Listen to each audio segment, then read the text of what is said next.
So what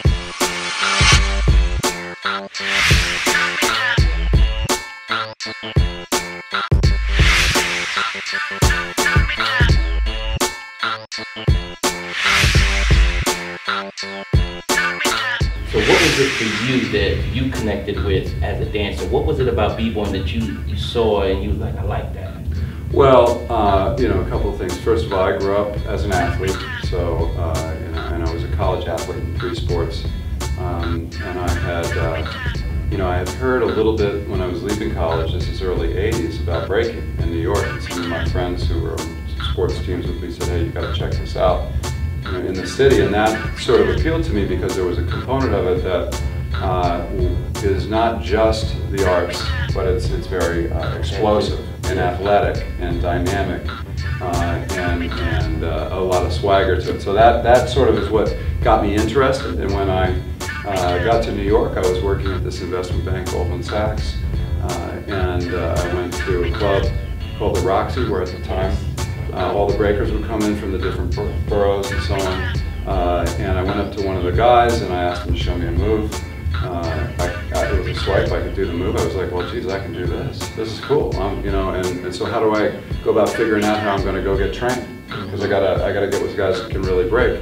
So when you work on Wall Street late at night, which we did, sometimes, you know, 12, 2, whatever, you know, they can send you home. They'll send you home in a taxi. And so I would take the taxi actually out to the South Bronx, and there was a community center there where the breakers used to train, or a group of breakers, Fast Break, Mr. Wiggles, a whole bunch of guys that are sort of famous guys from back in the day. And they taught me some basic moves, and that's kind of got me turned on. Well, geez, I can do this. I can do donkey kicks. I had air swipe, you know, 3-step, 4-step freezes. The worm. I had what I would call the requisite skills of a good college lightweight breaker, right?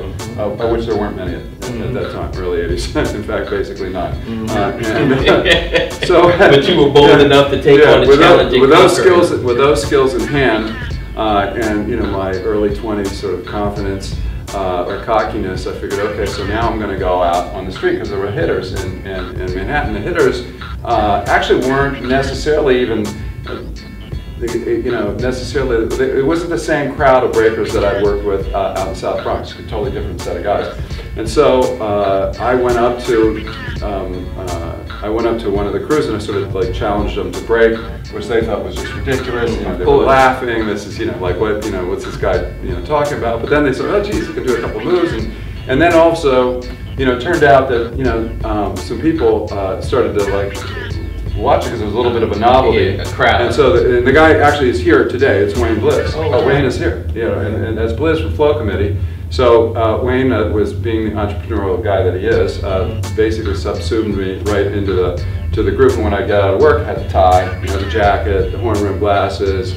They would pull me out of the crowd with the tie, as if they were going to mug me, which they weren't, of course. And you know, then I go into an air swipe and the worm and stuff like that out in front of the With your business clothes on? Oh yeah, and the people just loved it. You know, it's all tourists. They weren't used to seeing breaking. They certainly weren't used to seeing, you know, somebody get pulled out of the crowd. So that kind of got me really going with it. And then you know, I'm a little fanatical. So then I'm just going to train like this, you know, crazy. And I did that for a while there in New York. Then went to business school. You know, and then when I got out of business school, I came back to Philly. And when I got to Philly, you know, I'm not going to say I really fell out of breaking per se, but there wasn't really a scene. I got involved in my other sports, and occasionally we break it out at a party or something, or I go back into New York. Sometimes I go into New York in those first 5 or 6 years after graduate school, late '80s. You know, I'd see the guys, they'd pull me out and do the same routine. In fact, I was at a Broadway play at one time. You know, it's like they were there, they saw me, I saw them, sort of thing. Anyway, that years later, and I now have twins that are a little older, boy and girl, 23. I got little ones that are 7 and 9. Years later, I said to my secretary, hey, we were going away on vacation. I said, Dawn, you know, I want the little dudes to learn how to break. They were 2 and 4 at the time, and we were going out of the country on vacation.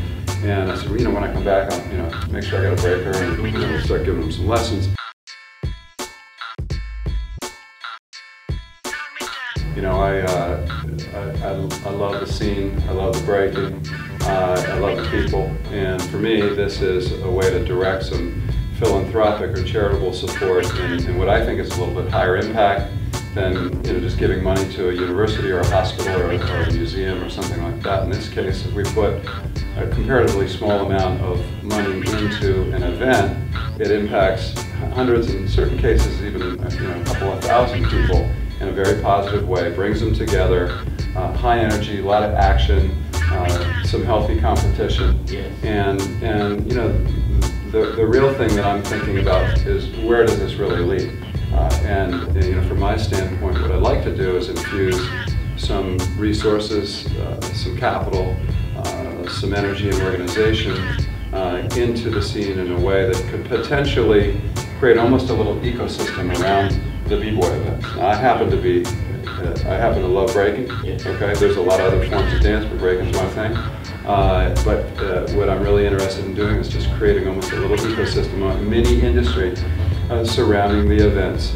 We've done it under a charity, which UDAP is actually a public charity, 501c3. So if it ever does make any money, which is not going to happen anytime soon, that money gets cycled up to the charity and back into the community, where you could have teaching events and workshops and so on and so forth. There's also an educational component about this, because if you think about the world in which I live, okay, we think in a way of, how do we create exciting opportunities? How do we create opportunities to attract capital, attract sponsors, attract income?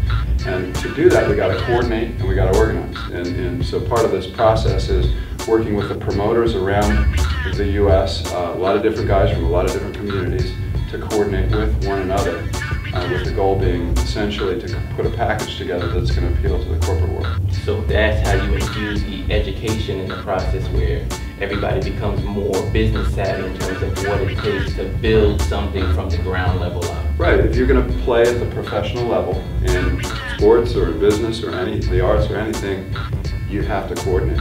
Yes. Otherwise, you get left behind and you're always working for somebody else. So in the scene here, what I've attempted to do in working with the promoters and the breakers is to sort of communicate, hey, look, by putting a structure together, we can offer an exciting opportunity for the outside world, for the media, for the corporate sponsors, and for others, the spectators, and essentially put together a package that attracts their attention more than some other opportunity they could go and attend. Like, for example, if you go into the city of Philadelphia today, there's probably 20 different urban or hip-hop type activities you could go to, and they're all competing for attention. They're competing for spectators, they're competing for media support, they're competing for sponsorship support, and they're all struggling, frankly. So, how it is that we can sort of flip this in a way in which we can put a package together and attract all of those things.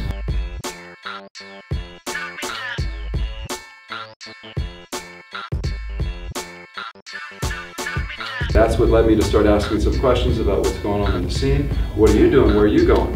What's going on in your life? And for some of the guys, they had a clear direction, and other guys, it was clear they didn't have a direction. Then I started sponsoring some videos with Yak, stuff like that. Then I started sponsoring some events. I think the first event we sponsored was down in DC. But all along I was thinking, this doesn't make any sense. Everybody's got a tour. Everybody's got a series. I mean, there's a dog sled tour. I told the guys, I said, there's a dartboard tour, there's a lawnmower tour. Okay, there's a tour for everything. What is the deal with the breakers? When I was in college, the triathletes didn't have a tour. They didn't have. Why not put the events together? They said, oh, well, the promoters, we can't trust the promoter here, the promoter there. This guy from Chicago, that guy from the other part of Chicago, you can't trust him, you can't trust this guy. I said, well, look, if you don't coordinate, it isn't going to happen. So then that was what was the impetus, really, to say, hey, let's begin to put this structure together. And the idea of putting it under a charity is because a lot of the breakers and the promoters are basically just old breakers, right? Yeah. Okay. A lot of those guys come from a situation in which the world in which they grew up was like a zero-sum game. My win is your loss, your win is my loss. And I come from a world of thinking of win-win-win. How do I create a win for you, win for you, win for me? How do we do that? And that was really the idea behind the tour.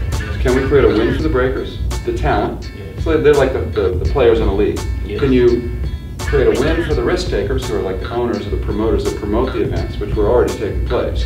And can you create a win for the corporate world who, you know, or the sponsors that are looking for interesting and exciting things to get involved with to get to a young and urban demographic. That's really kind of what it, you know, comes down to. And then putting it under a charity with the breakers and the promoters on the board was really simply the idea of, hey, ultimately, you know, you guys can take control of your own destiny. I'm happy to kick a little money in to get it going, but really, I'd rather break, you know, than organize this sort of thing. I'm busy. I got, you know, I'm traveling. I'm literally traveling this coming week. I got to be in Lincoln, Nebraska on Tuesday, Chicago on Wednesday, New York on Thursday, and Austin, Texas on Friday. You know, or maybe I even got the cities backwards, but you know, somewhere I'm busy with my business, so I don't have that much time for this sort of thing. Yes. But I love it. You know, I definitely love it, and that is really sort of what got me going to it. Wow, well, that's an amazing story, and I'm not going to hold you up. I'm just going to, again, thank you in conclusion, and just let you know how much we appreciate it. And I know the breakers do too. Yeah, no, the breakers are great. Thanks for everything. I was out there breaking earlier today with us. I saw you doing your thing out there. I saw you doing your thing. It's just amazing